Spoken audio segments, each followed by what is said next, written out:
Na aula de hoje, no grupo 9, começando o grupo 9, vamos trabalhar o capítulo 23. Os módulos são do 133 ao 135, relato histórico. Lembrando que o grupo 9 está no mesmo volume em que estava o grupo 8, só que está da metade para frente. A teoria está nas páginas 211 a 214. Bom, vamos lá. Quem pode começar? Posso ler? Pode. Relato histórico. O botânico, naturalista e viajante francês Auguste de Saint-Hilaire foi um dos cientistas que chegaram no Brasil durante o período colonial, entre 1816 e 1822, a fim de realizar pesquisas. Nessa época, a corte portuguesa estava instalada no Brasil, havia alguns anos, mais precisamente desde 1808, e o objetivo dela era estimular o desenvolvimento da então colônia. Afinal, considerava-se importante que o Brasil não se diferenciasse muito da Europa, de onde vinha a corte. Muito bem. Então, nesse período de 1816 a 1822, o Auguste de Saint-Hilaire veio fazer pesquisas aqui no Brasil. Isso era uma estratégia da corte para fazer a corte ficar parecida com a corte portuguesa lá na Europa. A corte portuguesa no Brasil. A corte real portuguesa chegou ao Brasil em 1808, em um contexto marcado pelas invasões napoleônicas. Em 1806, o líder político e militar Napoleão Bonaparte decretou o bloqueio continental, por meio do qual os países europeus ficavam obrigados a fechar os portos para o comércio com a Inglaterra. Portugal não acatou o decreto e, com o apoio da Inglaterra, país com o qual mantinha uma longa aliança política e comercial, transferiu a sede monárquica para o Brasil, para onde partiu em novembro de 1807, chegando em janeiro de 1808. Enquanto isso, em Portugal, tropas inglesas ficaram encarregadas de derrotar os franceses. Então, a corte real portuguesa veio para o Brasil por causa das invasões napoleônicas. Quem pode continuar? Posso continuar? Sim. Saint-Hilaire percorreu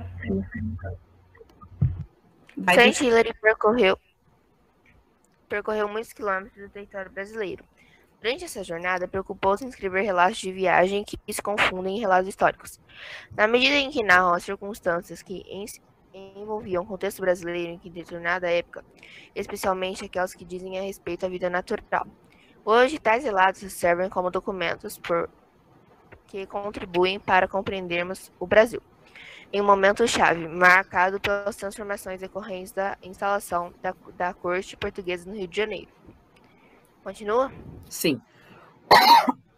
Na última viagem que fez em território brasileiro, Saint-Hilaire produziu Viagem ao Rio Grande do Sul, 1820 a 1821, um conjunto de comentários que o cientista teceu sobre aspectos relacionados não apenas à natureza, mas também à vida cultural brasileira da época, incluindo modos de vida, costumes e até o mesmo governantes.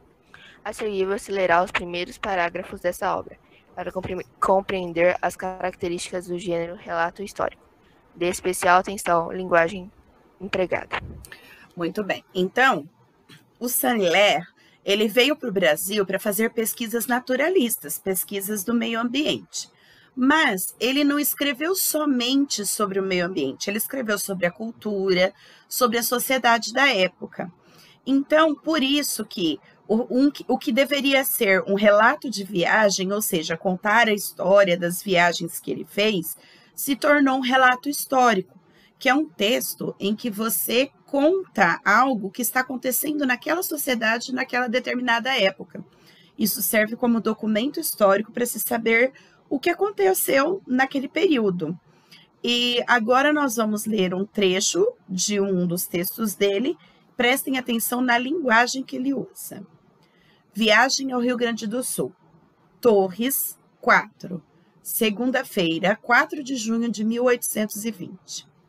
Sempre areia e mar.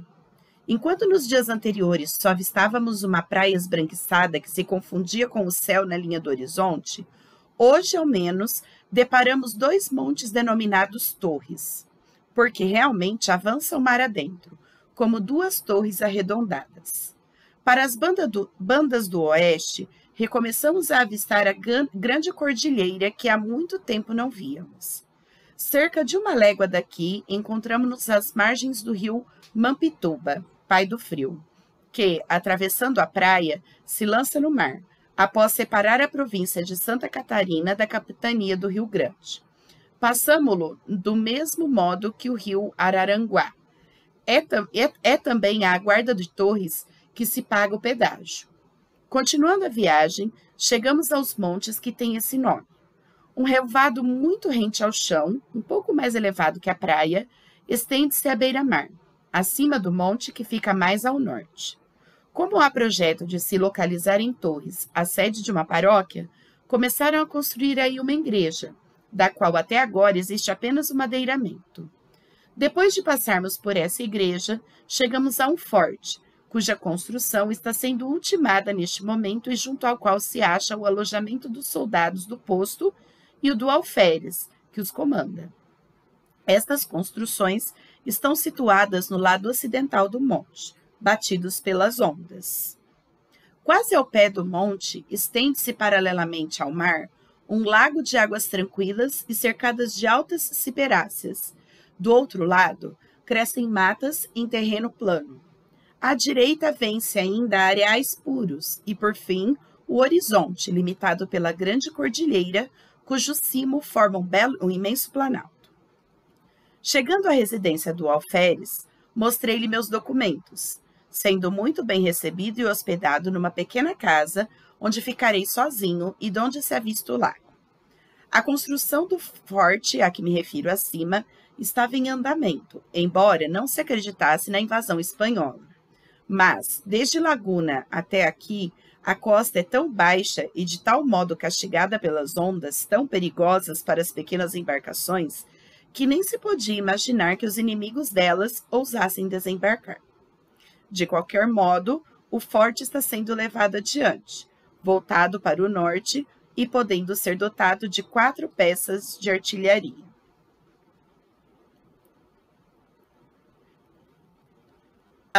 Eu vou mostrar para vocês agora algumas imagens, primeiro da família real.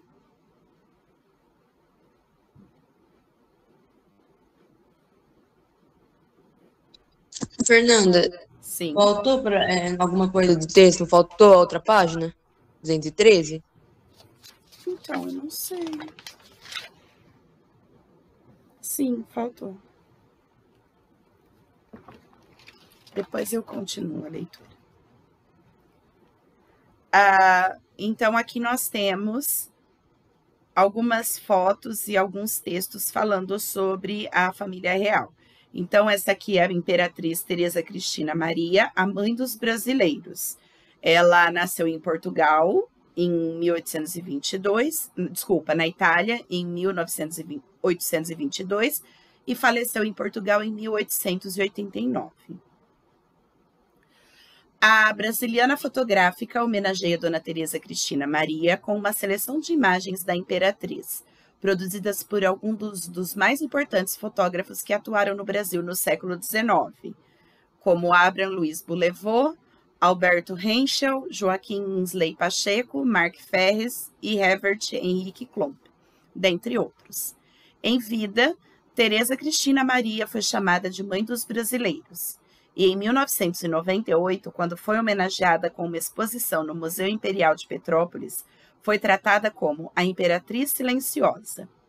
Ela dá nome a uma das mais importantes coleções de fotografia do século XIX, com cerca de 25 mil fotografias, além de livros, mapas e outros documentos, doada à Biblioteca Nacional por seu marido, Dom Pedro II.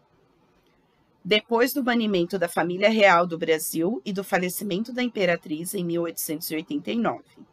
Segundo Pedro Vasques, a coleção Dona Teresa Cristina Maria A monumental biblioteca de Pedro II é até hoje o mais diversificado e precioso acervo dos primórdios da fotografia brasileira, jamais reunido por um particular e tampouco por uma instituição pública. Teresa Cristina Maria, princesa do Reino das Duas Sicílias, nasceu em Nápoles, na Itália, em 14 de março de 1822. Filha do rei Francisco I, do ramo italiano da Casa de Bourbon, e da infanta Maria Isabel da Espanha, em 30 de maio de 1843, casou-se com Dom Pedro II por procuração, em sua cidade natal. Como eles eram primos, tiveram que obter licença de Roma. Em 3 de setembro, ela chegou ao Rio de Janeiro e eles se encontraram pela primeira vez a bordo da fragata Constituição. Dom Pedro II ficou muito decepcionado com a aparência de sua esposa, fato percebido por ela. Segundo José Murilo de Carvalho, no livro Dom Pedro II, ele se sentiu enganado e queixou-se amargamente a Paulo Barbosa e Dona Mariana. Chorou nos ombros do mordomo e reclamou da aia. Enganaram-me da dama. Aí aqui nós temos as fotos dela. Em 23 de fevereiro de 1845, nasceu o primeiro filho do casal, Dom Afonso, que faleceu em 11 de junho de 1847. Em 29 de julho de 1846, nasceu a princesa Isabel. Cerca de um ano depois, em 13 de julho de 1847, nasceu a princesa Leopoldina. Em 19 de julho de 1848, nasceu Dom Pedro Afonso, que faleceu em 10 de janeiro de 1850. Em 15 de novembro de 1889, foi proclamada a República no Brasil. Dom Pedro II foi deposto e 2 dias depois a família real partiu para o exílio na Europa a bordo do Alagoas. Chegaram em Lisboa em 7 de dezembro e a imperatriz Teresa Cristina Maria faleceu em 28 de dezembro, na cidade do Porto. Aqui é a família imperial. Esse aqui é o Dom Pedro. E essa é a Teresa Cristina. Teresa Cristina foi uma entusiasta da arqueologia, atividade a qual seus antepassados haviam se dedicado em escavações nas cidades italianas de Herculano e Pompeia. Devido a esse interesse da imperatriz, o Brasil possui a maior coleção de arqueologia clássica da América Latina, com cerca de 700 peças.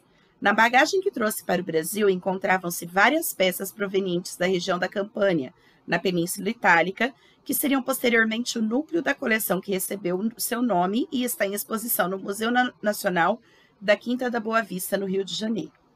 Além disso, ela patrocinou escavações nas redondezas de Roma e estabeleceu com seu irmão Fernando II um intercâmbio entre antiguidades pertencentes ao Real Museu Borbônico e peças do artesanato indígena. Uma curiosidade, seu nome completo era Teresa Cristina Maria Josefa Gaspar Baltazar Melchior Januária Rosália Lúcia Francisca de Assis Isabel Francisca de Pádua Donata Bonosa Andréia de Avelino Rita Liutgarda Gertrude Venância Tandeia Spiridione Roca Matilde. Que nome curto, né? Nossa, Imagina pra achei escrever muito o nome cool. nas Tivesse o coisas. nome desse, eu não ia apresentar pra ninguém, porque me dá dor de cabeça ficar falando ele. Eu nunca ia me apresentar. Que nome curto, tia. Nossa, eu não gosto Esses de sobrenomes aí tem nome de 80% da sala. Bom, Tipo, a criança vai lá na escola e fala assim, aprende o seu nome primeiro porque é o mais fácil. né? Ela vai morrer. Bom, agora aqui nós temos algumas imagens do dia a dia no Brasil Império, na época do Brasil Império. Então, vamos lá. Ó.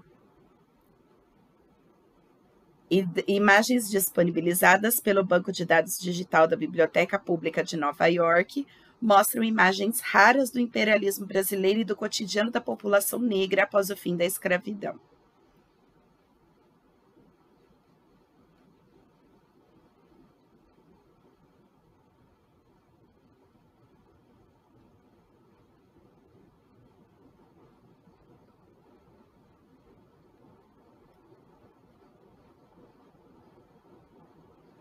Aqui é o Rio São Francisco.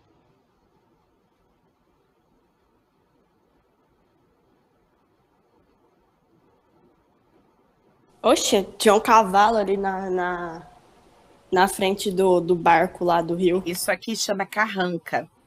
É porque Jesus amado. existe uma lenda que diz que existem monstros dentro do Rio São Francisco. Então, essa carranca seria para assustar os monstros.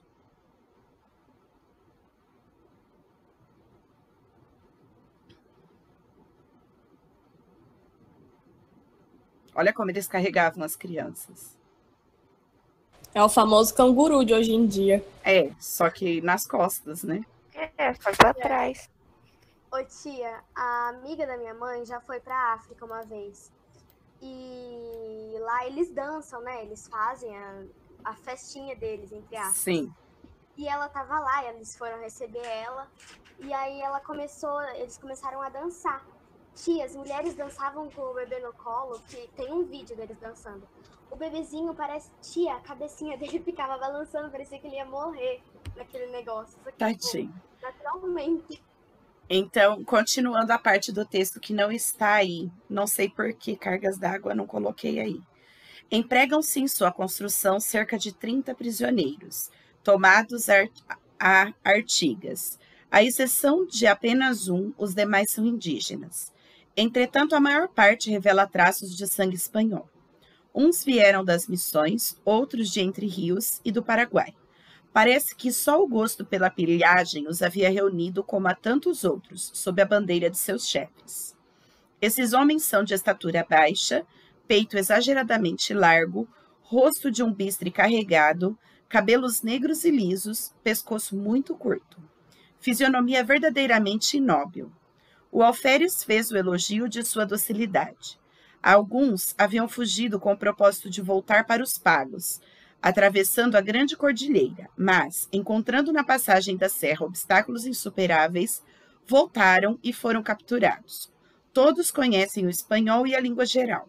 Notem, porém, que quando falam esta última língua, utilizam vocábulos às vezes diferentes dos que se acham consignados nos dicionários dos jesuítas.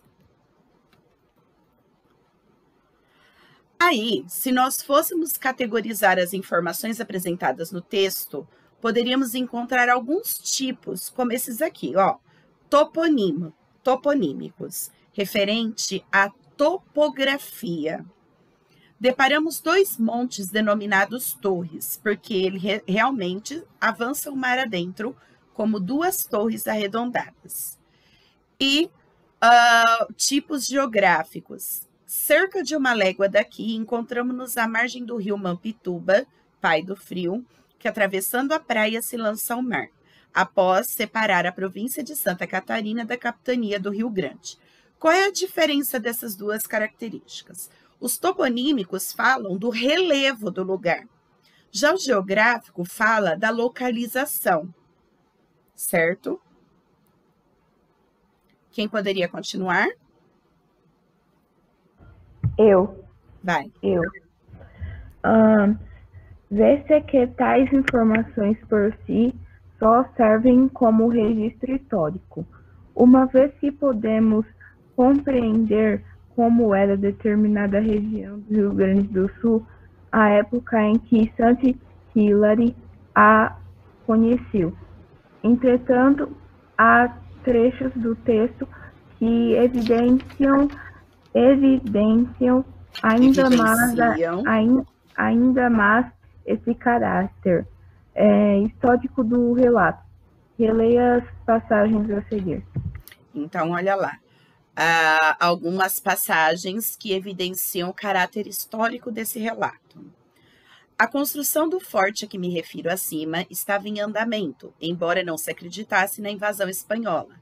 Mas, desde Laguna até aqui, a costa é tão baixa e de tal modo castigada pelas ondas, tão perigosas para as pequenas embarcações, que nem se podia imaginar que os inimigos nela ousassem desembarcar.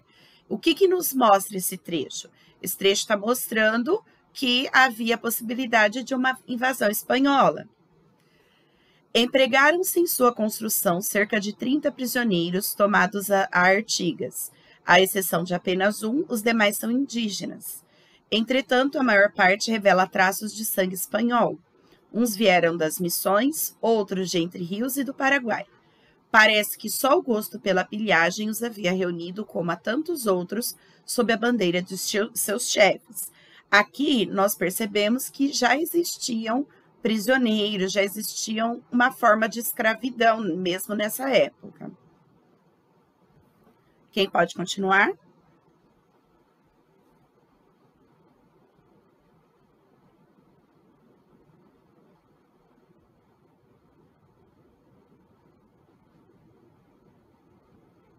Pessoas? Posso ir? Sim. Com base nesses trechos, o leitor passa a conhecer alguns aspectos do Brasil na época retratada, por exemplo. Havia possibilidade, ainda que não se acreditasse nela, de que os espanhóis invadissem o território brasileiro. A construção de um forte era uma forma de garantir proteção, já que havia grandes chances de invasões ocorrerem pelo mar. Vivia-se um período no Brasil no qual prisioneiros de guerra, o que fica subentendido pela referência ao general José Artigas, trabalhavam em construções como a de um forte. Dentre tais prisioneiros encontrava-se tanto indígenas quanto pessoas com traços espanhóis. Muito bem. Então, aí estão os traços que foram reconhecidos naquele outro trecho. A respeito do gênero relato histórico, inicialmente se compreende que se trata de um texto no qual se narram eventos históricos, ainda que tragam detalhes relativamente irrelevantes. Mesmo não se tratando de ficção, o caráter narrativo fica claro por meio de aspectos como emprego de verbos, que se encontram na maioria das vezes no pretérito ou no presente, e presença de personagens que realizam ações situadas no espaço e no tempo. Estes dois últimos aspectos são evidenciados já no início do relato de Saint-Hilaire, por se tratar de um diário que, como tal, contém um cabeçalho. Torres, 4, segunda-feira, 4 de junho de 1820. Ressalte-se que o texto, usado como exemplo de relato histórico, possui a peculiaridade de ser também um relato de viagem, na medida em que Saint-Hilaire se inspirou nesse tipo de literatura para realizar seus registros. Portanto, nele, há especificidades que não se encontram em outros relatos históricos. Um exemplo disso diz respeito aos tempos verbais empregados. No texto do cientista francês, conforme já se destacou, identificam-se tanto verbos no pretérito, mostrei, empregaram, fez, quanto verbos no futuro. No presente, então, revela. E em um caso, até mesmo no futuro, ficarei. Trata-se de uma especificidade porque há relatos históricos que são realizados muitos anos depois do evento ter ocorrido. Basta lembrar-se dos livros de história usados na escola. Então, a maior parte dos relatos históricos é formada um bom tempo depois do que aconteceu o fato. E no texto do Hilaire, ele está usando o tempo dele, o tempo que está acontecendo a história, porque ele está escrevendo um diário. Então, existe esse choque de dois gêneros dentro de um só, o que não é incorreto. Os autores de livros desse tipo escrevem sobre os fatos muitos anos, até mesmo séculos depois de eles terem ocorrido. Em casos assim, o tempo verbal usado é quase exclusivamente o pretérito. Vale destacar ainda que, de modo geral, os relatos históricos devem ter linguagem clara, de forma que os leitores assimilem facilmente o conteúdo. Isso porque a função de um relato histórico é divulgar ao maior número de pessoas um ou mais eventos que marcaram determinado período. No caso do relato de Saint-Hilaire, ainda que apresente certos obstáculos ao entendimento, principalmente quando se consideram as diferenças linguísticas relacionadas à distância temporal, estamos no século XXI e o texto foi escrito no século XIX, ele é altamente compreensível ao leitor. Então, apesar dele utilizar algumas palavras, alguns vocabulários que nós não compreendemos muito bem, porque já não são palavras que são utilizadas faz algum tempo, é um texto fácil de ser compreendido. Por quê? Porque ele é escrito com essa finalidade. A finalidade do relato histórico é divulgar o que aconteceu no passado. Então, ele precisa ser escrito de uma maneira fácil ao leitor.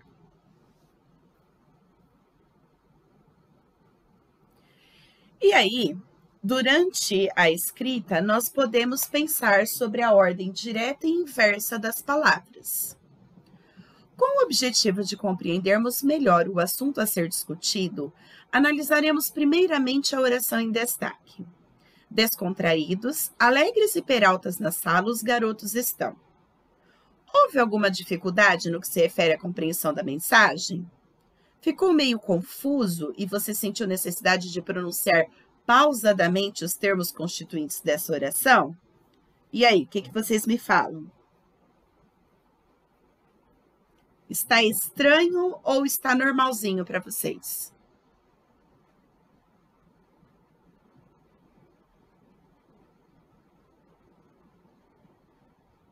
Gente?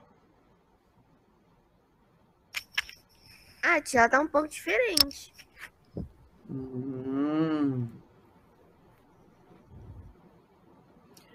Naturalmente que sua resposta é positiva. Mas por que isso acontece?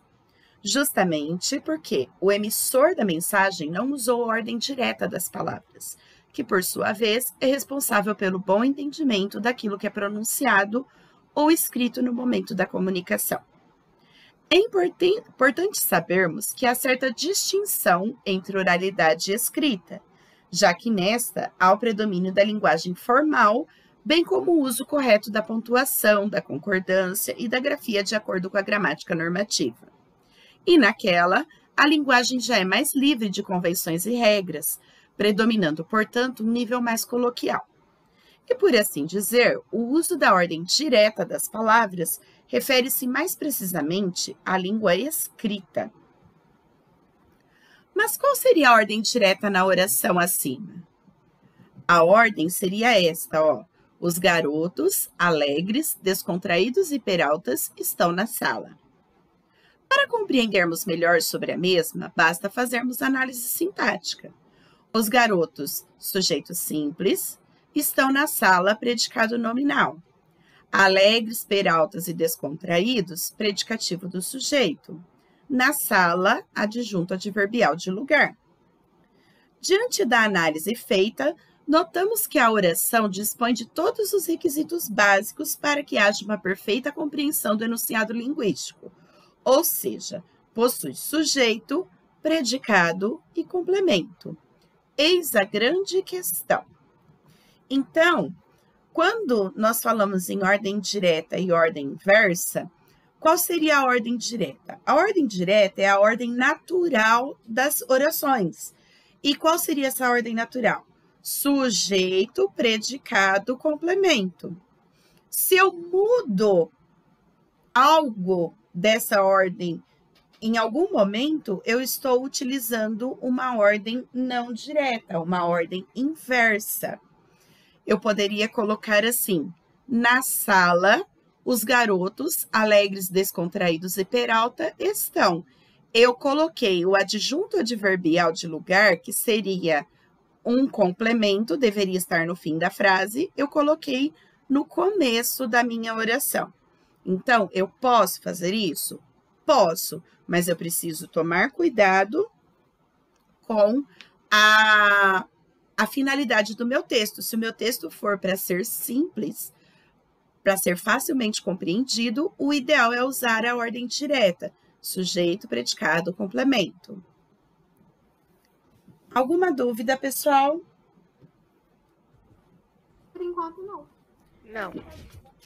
Então, vamos aos exercícios na página 218.